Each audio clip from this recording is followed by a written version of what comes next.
On this edition of Wedding Market Chat, New York City Weddings, with special guests Anja Winikka, site editor from The Knot, Cecil Johnson from Cecil, New York, Shawn Rabideau from Shawn Rabideau Events and Design, and Alexis Fine DeAngelis, Director of Catering at the Glacier Group. This Wedding Market Chat is sponsored by Bridgewaters and the Glacier Group, PSAV Presentation Services, Casey Fatchett Photography, Films by Francesco, New Jersey Wedding, Red Roof Inn, and Wedding Marketing Online. Now, your host, Julie Abaugh. My first question for everybody on the panel, and I think we will start with Anja. Okay. Can you tell me a little bit about yourself and how you got involved in the wedding industry? Sure. All right. Well, coming from the one of the media types up here, I studied journalism in college at the University of Kansas, and I knew I wanted to come to New York, and I knew I wanted a job, and I had actually I'd worked at a little banquet place, and to get myself through college, and I thought, okay, how am I going to get my foot in the door anywhere in New York City? So I sort of blended the two. I knew sort of the ins and outs of what it's like in the kitchen. I really and I really respected the event, and I knew all of the greats and the not so great parts about it, and that was really what was thrilling about it. So when I finally landed a job at the Knot, it was sort of love, and I've been there ever since, and have sort of climbed up, and I'm now the site director of thenot.com, and I absolutely enjoy it. Ceci Johnson. I'm founder and creative director of Ceci New York, and it's an invitation design studio. And basically, I always wanted to live in New York. I'm actually from San Diego. We're all, I guess, transplants here, maybe. And I got hired to design the registry kit for Bloomingdale's and Macy's and all the Federated department stores, and that's really the first time I started conceptualizing weddings. And a colleague of mine was engaged, and she loved my ideas and basically asked me to design her wedding invitation. So that's really how it all started. I didn't really approach it like a typical invitation company. I wanted to do something completely different and really went all out with my ideas and did it as a book instead of a flat card. And essentially, because of that, my name just got passed around and around, and before I knew it, I had a job in New York City, and based on demand, people were asking me to create their wedding invitations, and I studied the wedding industry about 9 years ago now, and realized nobody was offering invitation design on a couture, artistic, graphic design level, and that's what pushed me to start CC New York, and here I am, 9 years later, doing it. So, yeah. I actually also went to school for journalism, ended up, however, with a degree in history, but that's a whole other conversation. And but started working my way through college, doing visual merchandising for Pier 1, moved to New York. I'm actually from Rochester. Moved to New York City, started working for Pottery Barn, where a planner said, hey, if you ever want to get out of this, come be my assistant. I did. And now 7 years later, I've opened up my own business. So I've been doing this a little over 13 years. And I do planning in New York. I also do floral design. Basically do events not only throughout the U.S. but internationally as well. So there you go. I'm Alexis Fine. I'm the director of catering for the Glacier Group, Bridgewater's 24th Westminster Hotel, the Region, Florida. Long story short, I'm a product of the industry. I grew up in New York. My father owned a deli and then worked in the catering industry, and I grew up starting waiting tables and worked my way from the bottom to the top, so to speak. So I love what I do, and thank you for all being here. What makes New York City the ideal location for wedding guests? I mean, come on. Hey, New York City, it's the epitome of romance, it's classic, and what other sort of adjectives would you want to have describe your wedding? I think that's what makes it so beautiful. Like, no matter who you are, if you grew up here, you came here from Kansas, it's an incredible place and it's thrilling, and that's what a wedding is all about, right?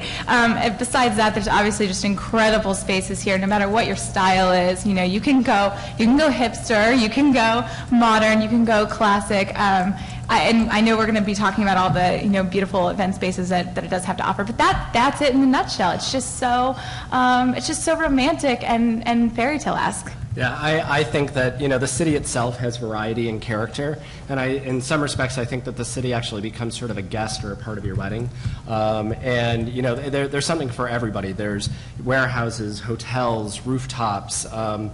I really don't think any other city offers what New York has in sense of variety. You go to some other states or whatnot, and you're looking at country clubs and maybe hotels, but we really run the gamut from every type of imaginable venue, and that's what I think that makes it fabulous. Well, I think it's cool also to just jump back in, but that for the guests to come, and there's so much for them to do here too. If they've never been, it's really exciting on their experience as well. So. Absolutely. Can you tell me a little bit about some of the locations you have here, what you offer for a wedding for Bridgewaters? Sure. Bridgewaters, which we're all sitting in here, is New York with views, New York with history. We're in the historic area of the South Street Seaport. You have the cobblestone area outside. You have amazing views of the Brooklyn Bridge, Manhattan Bridge, the harbor outside. You have views that span from the bottom of Manhattan upward. That's part of what we do offer here at Bridgewaters. We're also full-service catering, so from soup to nuts, we service everything. Food, beverage, tables, chairs, linen, really everything but the floral, the invitations, the photography, and the music. That would all be coming in from somebody else. How many different locations do you have to offer here in New York? In New York, we have 2 different locations here in Manhattan. We have Bridgewaters, which has 2 separate spaces, Museum Club and the Bridge Room. We also own 24 Fifth, which is on Lower Fifth Avenue between 9th and 10th Street, New York with history, amazing sunken terrazzo marble dance floor. And then right outside of New York City, we also offer the Hotel Westminster, which is in Livingston, New Jersey, another fantastic ballroom space. Some of the other unique wedding locations in New York City that you'd like to talk about? I mean, there's so many. I love Bridgewaters too. I love the sweeping views. I love the location, and I love the staff here, and I love that it's family owned. I think that when you got, sort of the world is your oyster, or at least the city is, you've got to take those kinds of things into account because there's a lot of great places with great views. So it's the people you're going to be working with throughout the planning process that makes it, an easy journey or not. So I like that.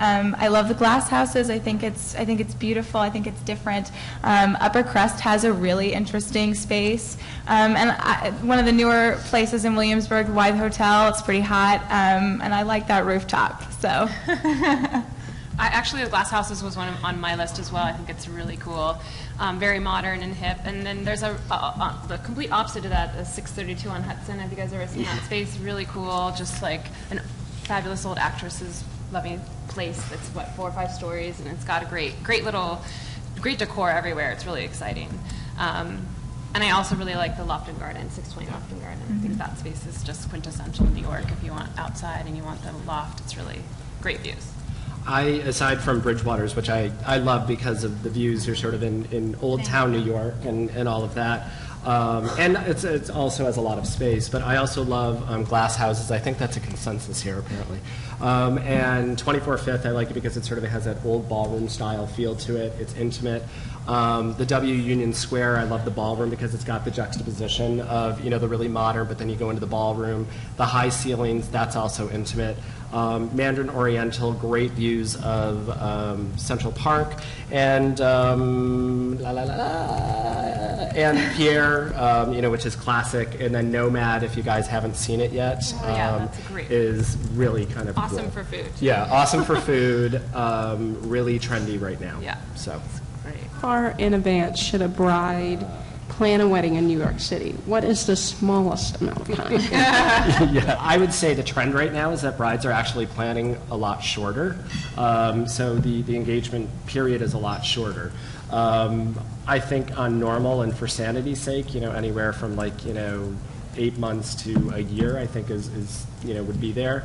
But I've actually planned a wedding in as little as 4 to 6 weeks. So finding the venue, finding the dress, everything. So it can absolutely be done. Yeah, I mean, one of the things about New York is if you want something done, if you want something, you want it, and you get it. That doesn't fly everywhere. So that's why we're in such a unique, position. We do this Not Real Wedding study every year. 20,000 brides take the survey. We got a lot of great numbers. On average, according to the survey, brides in New York City spend 10 months planning their weddings. So take that for what it's worth, and I'll tweet that. What is the price range that a couple will pay for a New York City wedding? It varies because of the number of guests, as we all know, the space and whatnot.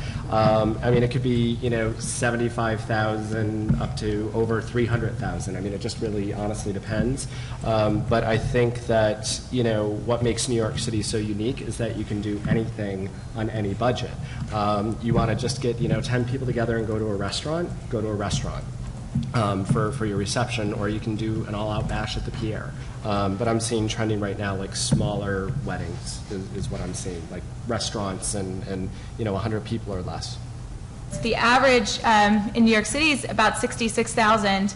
That takes into account, high and low.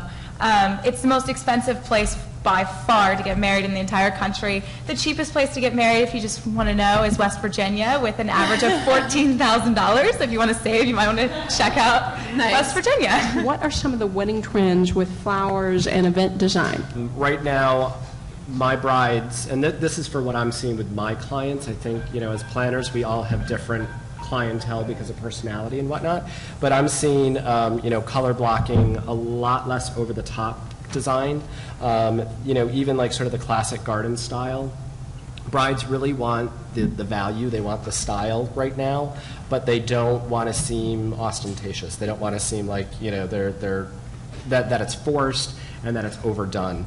And again, these are my clients. It doesn't necessarily reflect, all of what New York City or whatnot is doing. So that's my take. Yeah, I'm seeing from my perspective, like a lot of like ombre techniques really stand out in terms of color, and just when it comes to the flowers, like if they choose that they're going to do things in lavenders and purples, it goes everything from the light lavender to the dark purples, and the floral arrangements reflect that to the bridesmaids' dresses. They could be dark purple all the way to light purple. The cake, invitations, watercolor is very big. Like, it's all just kind of this like soft, lush, romantic, painterly kind of sweet vibe that I'm seeing a lot of. Yeah, completely agreed. I love like the secret garden, like the lush cabbage, roses, the dinner plate dahlias, and of course it's autumnal, like Ceci is saying, and just not a lot of competing colors. Just the idea is creating an atmosphere. It's not to impress or overwhelm, like Shawn was saying, and I'm loving the trend as well here in New York City, because you've got a great venue. Why not just let it kind of speak for itself and create an environment where guests can really enjoy themselves? How do you stay motivated being in the wedding industries? To me, each new client, because they are so different and they are looking to do something different, that you have to not just do the exact same thing over and over again. You have to motivate yourself to find it within you to go, wow, this bride wants to do secret garden look, and I've always been dreaming of doing this. Well, what if I just, instead of accepting what she's showing me, whatever pages from a magazine, why don't I set my own trends and think about my own ideas and actually present them to the clients? And then suddenly your dreams are being made because they're believing in your vision, and that's essentially what we have to do. We have to sell our creative vision, and they buy into it. So I think that's what motivates me, because I constantly want to keep doing new stuff and try new things and not just do the same thing over and over again. Might answer this question is about grooms wear as far as trends. I think what I'm seeing in terms of menswear trends is that a lot of the guys are going a little more casual. They're not doing the whole black tuxedo anymore. They're doing darker suits. They're wanting to coordinate maybe their tie or just like a little, the pocket square, and so that all of the groomsmen sort of coordinate that way. They're not, they'd rather, some of them would rather use a suit that they already have, or they want to, invest in a nice suit. But they're going a little more casual these days. And maybe I just did one where they were inspired by like Downton Abbey. Have you guys seen that show? Like, instead of tuxes, it's still like they're still dressed nicely, but it's not the formal dress. So maybe instead of black tie, it's like lovely gray suits or Ralph Lauren inspired. It's still polished, but it's not like as fancy. Right. Where do you get your inspiration for weddings? How do you keep your ideas fresh? Inspiration, I don't want to sound cheesy, but for me, it's everywhere. It's everywhere you look, and I like, especially going back to New York City, walking down the streets, looking at the storefront windows, the buildings, the architecture, the people, what are people wearing? I mean, it's just like all over speaking to me. And I think that one of the things that I would recommend too is like look beyond the wedding magazines, and while they're great and they're exciting, they're essentially what has been done. And if you want to set your own trends and like dream up new ideas, I think it's important that you look beyond what's already been done and like, you know, what's happening in the art world, what's happening in the fashion world, the design world or whatnot, like what speaks to you and excites you, and how do you bring that into your own work? And so travel for me is inspiring, but like Ceci, you know, picking up different magazines sometimes, walking storefront windows, all of that is an inspiration, because I might see something and say, wow, that's really cool in a living room, but how can I apply that to decor in a wedding? And that's where I get my inspiration from. I mean, it's the same in publishing as well. I don't look at other wedding magazines. We don't do that. Like you go to the sports magazines, you go to the websites out there, you go to you're watching TV, and an idea sparks. Like, why can't we do that? Like, you know, and you walk into the office and you're like, I think we should do a story on this. It's like what everyone is talking about in this world, and I think it totally translates to weddings. And maybe it gets shot down, but that's what keeps it going. That's the creative process. I also, a little bit of inspiration, I love getting my inspiration through fashion trends too. Yeah. Because, you know, ultimately somehow they always find their way into weddings. It's concerning, what are some of the latest wedding invitation trends that you see? Okay. I think that the hugest trend, it's still going strong, is personalization, is going above just picking out of a book and really working with a designer to create something one of a kind for you. There's so much opportunity there, and there's so many designers now offering that. But along the trends of the techniques, like laser cut is still a huge trend and going really strong. Laser cut is where the paper is actually cut into little details, and the paper actually falls out, so it creates like really great intricate holes, if you will, in the paper.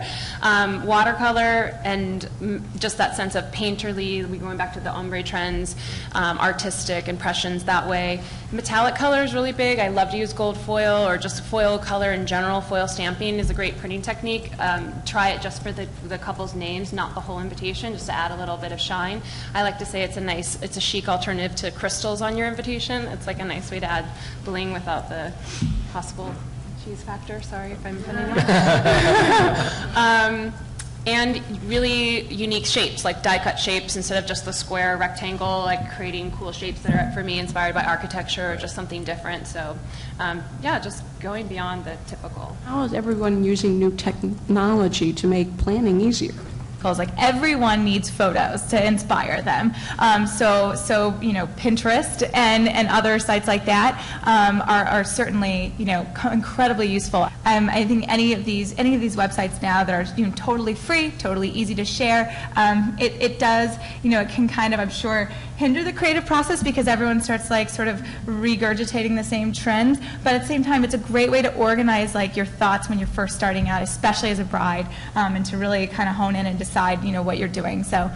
Well, Shawn, I heard from when we had a chat in Nashville, they were talking about how wedding planners are actually having the bride set up an account with Pinterest, and so they can understand what they want. Yeah, you know, as a planner, or even just as a floral designer, you know, brides come in and they say, I want something that's modern and classic. Well, you know, modern and classic to me is not modern and classic to them. And so Pinterest really has sort of changed the overall vision, because I do have brides that are getting married in New York, but they might live in London. And so, you know, we might never have FaceTime to really, you know, design and plan the wedding. So by them putting together a storyboard on Pinterest that we can visit together through Skype or whatever it is, it really allows me to better understand where they're coming from, because terminology is different for everybody. I mean, pictures speak 1,000 words, right? I really believe in that, especially from my visual perspective. I always ask if someone says, even when it comes to colors, like, what does red mean to you? Is it like bright red or is it burgundy? Right. And really defining what that is. And now, I know we've talked about Pinterest, but we had a question from New Jersey Wedding about Facebook and Twitter and how that is also in the planning of the wedding. How do you think that? Yeah, I think, you know, Facebook, Twitter, all of the social media, I think it's good, but I also think it's bad in a way, you know, because by the time sometimes brides get done, nothing is a surprise at the wedding. Right. And they're like, look at my wedding invitation before it gets mailed out. Look at my, look at my cake. And there's nothing that's a surprise for your guest. And my advice is keep everything a secret, although it's almost impossible these days. So I think there's like this sort of there's this sort of like the new etiquette, you know, that we need to kind of talk about and define. And I know I've done a lot of interviews lately on this particular topic with a number of newspapers, just like, is it okay to post photos of the bride before she posts them on Facebook? Probably not. Yeah. Like, there's no rule. Emily Post doesn't say that, but you really shouldn't. Like, she wants to curate like and make common sure courtesy. It's a common courtesy.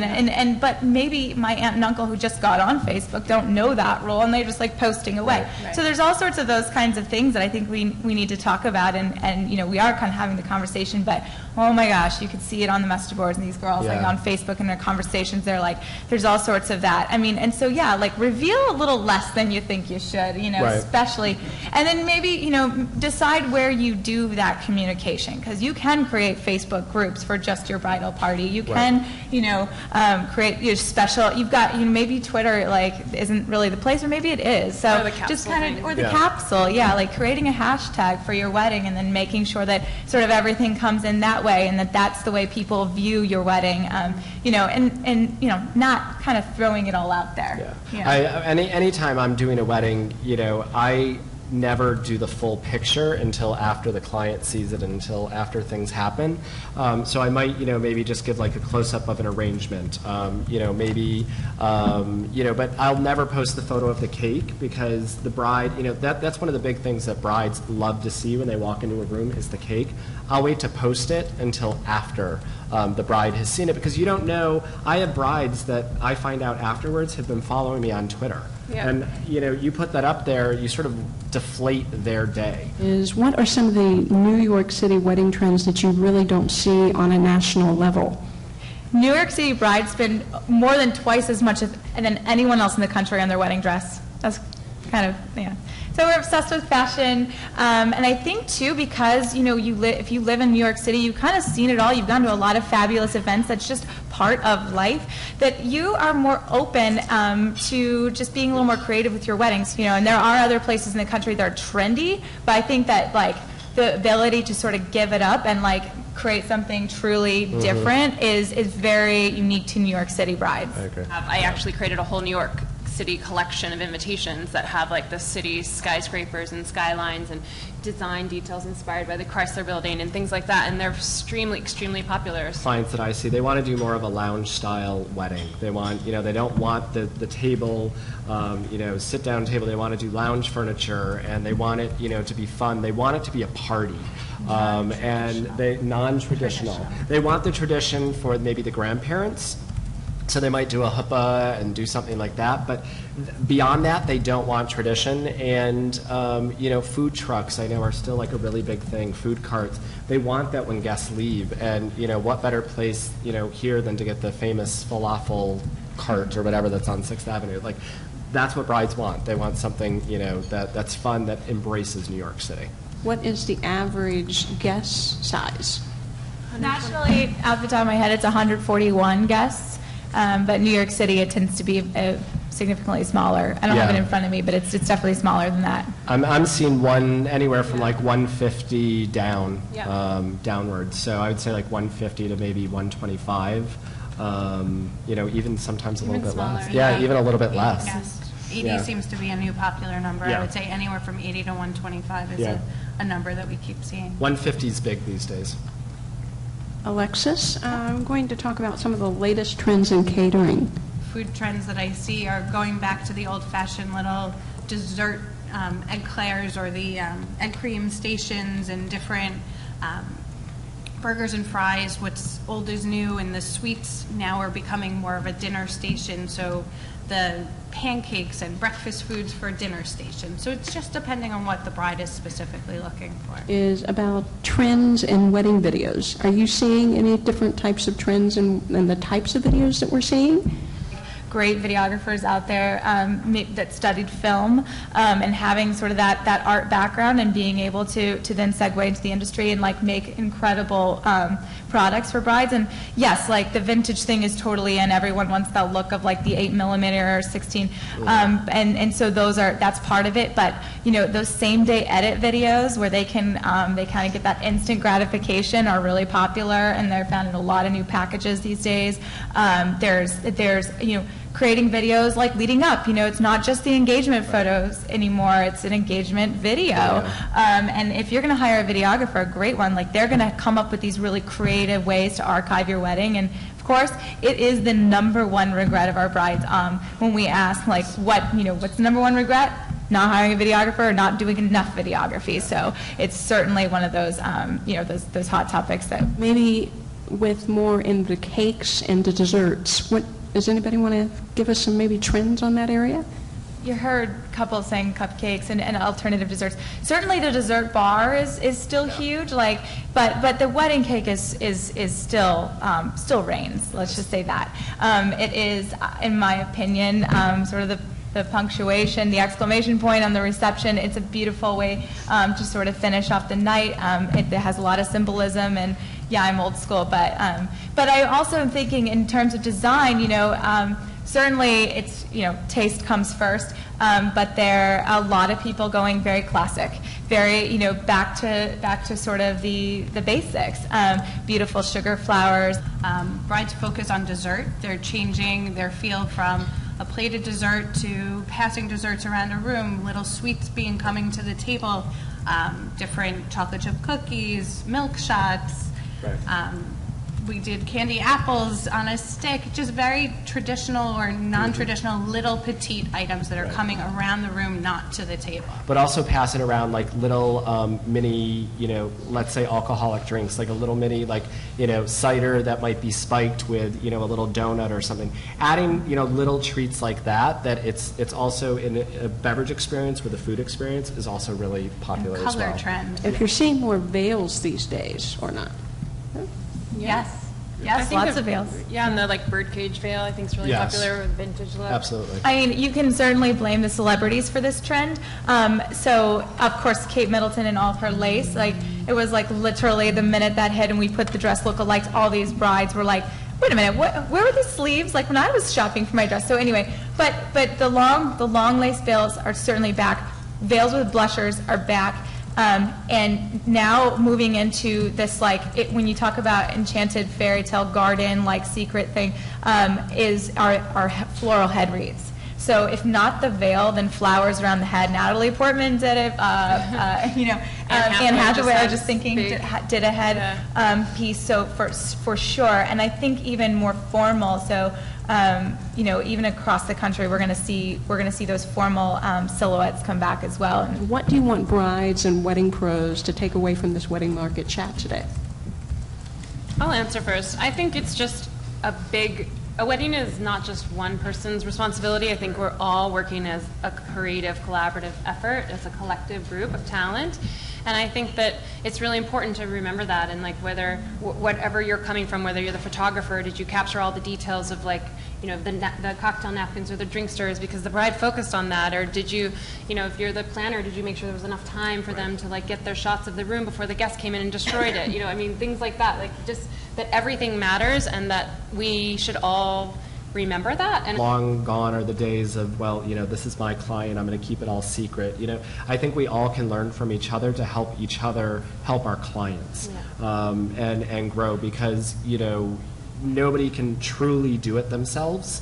I can't make the cake, I can't make the dress, I can't, rely on the experts, because when you do that, you make a team, and making a team makes a happy bride. At the Knot, we are open ears, and the editorial team, we are all about it. If you have a very particularly interesting, event that you did, or, whether it was a Wednesday night wedding and you think that may be a hot trend, we're so open. Tweet me, email me. It's just my name, w@thenot.com, and that's it. Is the end of our panel. I thank you so much for everyone for coming, and we still have another hour for you to mingle and network and keep tweeting. Thank you so much.